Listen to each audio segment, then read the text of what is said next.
हमारा सवाल आज है हनुमान जी के ऊपर, जिनको आज के समय में बालाजी के नाम से लोग जानते हैं और पूछते हैं। आखिर एक 8 वर्ष का बालक एक अग्निशामक बड़े, जो पृथ्वी से हजारों गुना बड़े सूर्य को आखिर अपने मुंह में कैसे रख सकता है? शर्मा जी, आपका बहुत बहुत स्वागत है। जी धन्यवाद।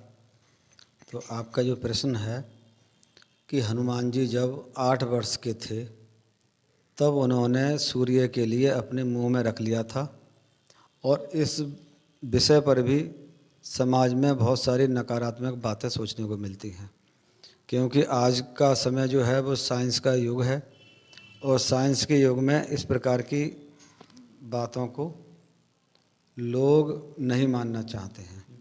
परंतु सत्यता यह है कि इस समय पर जो चल रहा है, हमारा इतिहास बहुत ही विशाल जानकारियों को लिए हुए हैं, क्योंकि लोग बताने वाले नहीं मिलते हैं, इसलिए ये भ्रांतियाँ फैल जाती हैं।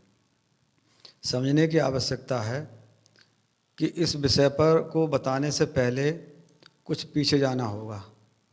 सतयुग से हम प्रारंभ करते हैं। सतयुग में लोगों की आयु 1 लाख वर्ष की हुआ करती थी, और सतयुग लगभग 20 लाख वर्ष का था। उसके बाद में त्रेता आया, तो त्रेता में लोगों की आयु 1 शून्य घट गया, यानी 1000 वर्ष हो गई। तो ये त्रेता का है। और उस समय पर जो था, उस समय पर भी शक्तियाँ बहुत बड़ी बलवान थीं। अच्छा, दूसरा विषय मैं ये लेना चाहूँगा, इसी में मैं आपको बाद में बताऊँगा कि सतयुग में और त्रेता में और द्वापर में और कलयुग में आयु का बताया कि 1 शून्य घट जाता है, तो द्वापर में 1000 वर्ष की आयु हो गई, और कलयुग में 100 वर्ष की रह गई। लेकिन अब जो है वो 100 वर्ष की भी नहीं है और कम हो गई। तो जैसा युग होता है, जैसी आयु होती है, वैसे ही लोगों के अंदर शक्ति और लंबाई रहती है। तो द्वापर का ही बताते हैं कि दुर्योधन जो था वो जहाँ बैठता था वहाँ पर 64 कोस के बीच में उसका छत्र लगता था सोने का, यानी सोने के ऊपर छतरी लगाई जाती थी। जैसे आज टेंट लगाया जाता है, ऊपर शामियाने लगाए जाते हैं, उसी प्रकार से जब दुर्योधन बैठता था तो 64 कोस के एरिए में सोने की छतरी लगाई जाती थी, जहाँ पर वह अपने सिपह सालारों के साथ में, अपने विश्वस्त लोगों के साथ में बैठता था। तो उस समय की ही अगर हम गणना करें तो जो महापुरुषों ने बताया है उसके आधार पर, तो इस समय के हिसाब से अगर लगाया जाए तो 80 से 90 फुट ऊंचा व्यक्ति होता था। तो अब आप लगा लीजिए, उस समय पर लोगों को बताया कि कहीं पर आने जाने में खास दिक्कत नहीं होती थी। आप लगा लो, इतना लंबा कोई व्यक्ति जब पैदल भी चलेगा तो कितनी तेज़ी से चलेगा, तो सैकड़ों किलोमीटर की तो उनकी चलने की ही चाल थी। तो अब आप एक बात थोड़ा सा हम आपको बताना चाहेंगे कि ये तो द्वापर की बात है। फिर सतयुग में 10,000 वर्ष की आयु थी, तो उसी प्रकार से लंबाई भी रही होगी, और सतयुग में उसी प्रकार से लंबाई रही होगी, उसी प्रकार की शक्ति रही होगी। क्योंकि सतयुग को कहते हैं कि सतयुग योगी सब विज्ञानी, कर हर ध्यान तरह भव प्राणी। उस समय तो सब योगी थे, विज्ञानी थे, तो इस प्रकार के बहुत सारे कार्य नहीं होते थे। तो त्रेता युग में भी लोगों की लंबाई बहुत अधिक थी, परंतु जो कुछ अवतारी शक्तियाँ जिनके अंदर होती हैं वो विशेष ही प्रकार के होते हैं। क्योंकि हनुमान जी के लिए भगवान शिव का भी एक अंश कहा जाता है, तो उनकी भी शक्तियाँ थीं। और फिर पवन पुत्र कहते हैं, तो पवन देव की भी शक्ति उनके अंदर थी। तो तभी तो वह आकाश में उड़ जाना, छोटा बड़ा रूप बना लेना, और महादेव की शक्ति होने की वजह से उन पर किसी भी वैसी ताकत का कोई प्रभाव नहीं पड़ता था, जैसे कि अग्नि का। तो वह अपनी इच्छा के मालिक थे। कहा भी गया है, अष्ट सिद्धि नवनिधि के दाता, असबर दीन जान की माता। तो ये सिद्धियां उन्हें पहले से प्राप्त थीं, क्योंकि लोगों को बताने वाले नहीं मिलते। जो संत होते हैं समय के, संत सतगुरु, वो उनको बताते हैं, क्योंकि रामचरितमानस में लिखा गया है कि बिन सत्संग विवेक ना होई, राम कृपा बिन सुलभ ना सोई। तो राम की कृपा तो उनके ऊपर थी, लेकिन आज के समय में कहते हैं कि एक समय के महापुरुष के सत्संग में जब तक हम और आप नहीं जाएंगे तब तक हमारी बुद्धि में विवेक नहीं आ सकता। क्योंकि बुद्धि क्या है, एक 4 पहिया वाहन की तरह है जिस पर ड्राइवर नहीं है। तो आज समाज में जितनी भी अपराध और जितनी भी कुरीतियाँ और जितने भी पापाचार अत्याचार बढ़ रहे हैं, वो क्या है कि हम केवल बुद्धि का इस्तेमाल करते हैं, और जो मन हमारे मस्तिष्क पर बैठा हुआ है वह एक शैतान है, वह एक राक्षस का काम करता है। तो हमें गलत रास्ते पर ले जाता है, और गलत रास्ते पर ले जाने की वजह से हम लोग गलत कार्य करते हैं।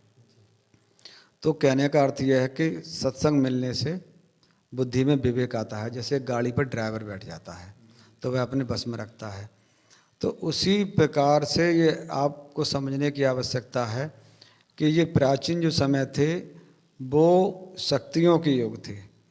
तो हनुमान जी को कोई भी अपना आकार बनाने में शक्ति के आधार पर कोई विशेष परेशानी महसूस नहीं होती थी। तो वह अपना आकार बहुत अधिक बढ़ा सकते थे, घटा सकते थे। क्योंकि आपको ध्यान है कि जब वह लंका गए तो अपना बड़ा रूप बनाया, क्योंकि 8 प्रकार की सिद्धियाँ होती हैं, अणमा, गरिमा, महिमा, लगमा, इस प्रकार की 8 शक्तियाँ होती हैं, उनके सबके अलग अलग कार्य होते हैं। तो हल्का रूप बना करके, और जब वह गए तो लंका को तक समुद्र पार करके पहुँचे। उसके बाद में जब वह राक्षसी थी जो कि पानी से निकल के आई, तो उसमें भुनके के बराबर होकर के निकल आए, और लंकिनी के सामने भी बहुत छोटा सा रूप बना लिया।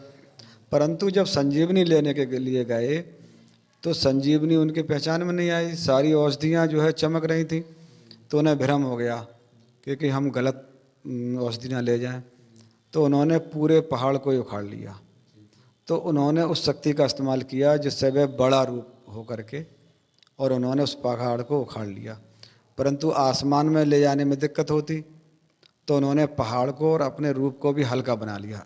बड़ा तो बनाए रखा लेकिन उसे हल्का बना लिया, और उस पूरे पहाड़ के लिए ला करके उनके सामने रख दिया। तो ये उनके लिए सिद्धियां प्राप्त थीं। उसी प्रकार से उन्होंने 8 वर्ष की आयु में भी अपना बड़ा रूप बना करके और सूर्य को अपने मुंह में निगल रख लिया। और उसकी आग उनको क्यों नहीं लगी? क्योंकि भगवान शंकर ने इतने बड़े विष के लिए अपने गले में रख लिया। वो विष ऐसा था कि अगर आज पूरे संसार पर उसका छिड़काव कर दिया जाता तो पृथ्वी भी जलकर नष्ट हो जाती। इतना तेज हलाहल विष था, लेकिन उसको अपने कंठ से नीचे नहीं उतरने दिया। तो उन्हीं के अंशावतार हनुमान थे, तो उनके लिए कुछ भी असंभव नहीं था। ये प्रमाणिकता है शास्त्रों की और हमारे धार्मिक ग्रंथों की, इसको समझने की आवश्यकता है। और समय के महापुरुष इस समय इस बात को कहते हैं कि यदि आप इस बात को समझ लो और जो साधना वहाँ बताई जा रही है उसको करो, तो आपके अंदर भी हनुमान जैसी शक्ति आ जाएगी। जी शर्मा जी, अभी आपने कहा कि ऐसी बातों की जो जानकारी ठीक से कराने वाले लोग नहीं मिल पाते हैं, और आपने समय के महापुरुष की भी चर्चा की। आपको कौन लगता है कि ऐसे समय के महापुरुष कौन हैं जिनसे ये सभी जानकारी सही से मिल सके और विश्वास भी हो सके कि ये वास्तव में ये चीज़ें थीं? देखिए, आपको बताना चाहूँ कि इस समय के महापुरुष जो हैं वो बाबा उमाकांत जी महाराज हैं। बाबा जय गुरुदेव जी महाराज वह कलयुग के संत अवतार हैं, और सत्ययुग लाने के लिए उनको पृथ्वी पर भेजा गया था, और उन्होंने अपने जीवन में वह कार्य किया, और उसी परंपरा को लोगों को सुख शांति दिलाने के लिए उस प्रभु प्राप्ति का रास्ता नामदान दे रहे हैं। और उन्होंने ये चैलेंज किया है कि जो भी व्यक्ति नामदान लेने के बाद में जो भी वहाँ पर बताया जाता है, जो भी नियम शर्त हैं उसके अंतर्गत रह करके साधना करेगा, तो आज भी वह दिव्य शक्तियाँ इस शरीर में आ सकती हैं साधन भजन के द्वारा।